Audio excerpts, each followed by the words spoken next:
এখানে সাধারণত ক্ষমতায় এনজয় করা হয়।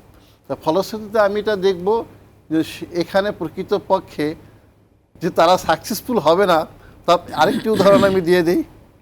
প্রথম হচ্ছে, আপনি দেখবেন সেনাবাহিনী যেভাবে ৬২৪ জন আওয়ামী লীগের, আমি তাদের মোরাললেস অপরাধী বলবো, এবং বুদ্ধিজীবী যারা ছিল তারাও কম অপরাধ করেনি, তাদের কি করলো, সেনানিবাসে তাদের আশ্রয় দিল।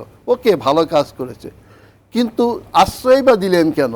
আবার আইনের হাতে সোপার্দ না করে ছেড়েই বা দিলেন কেন?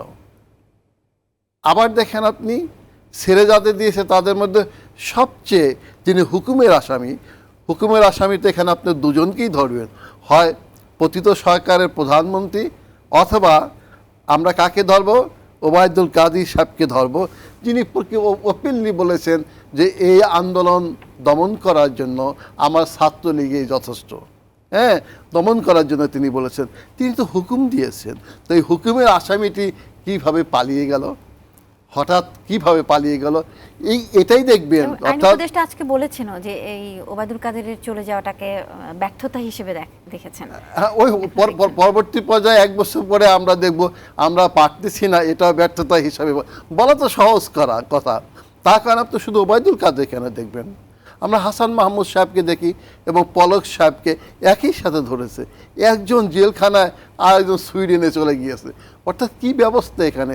তারপরে আমরা দেখব রাতের আধারে এক একজন করে প্রতিবেশী রাষ্ট্র ভারতের অপরাধীরা আশ্রয় নিয়েছে, এবং সেখানে বসে তারা কি করতেছে, এমন বক্তব্য উত্থাপন করতেছে যেটি আমি মনে করি আমার দেশের স্বাধীনতা সার্বভৌমত্বের বিপক্ষে তারা বক্তব্য উত্থাপন করতেছেন।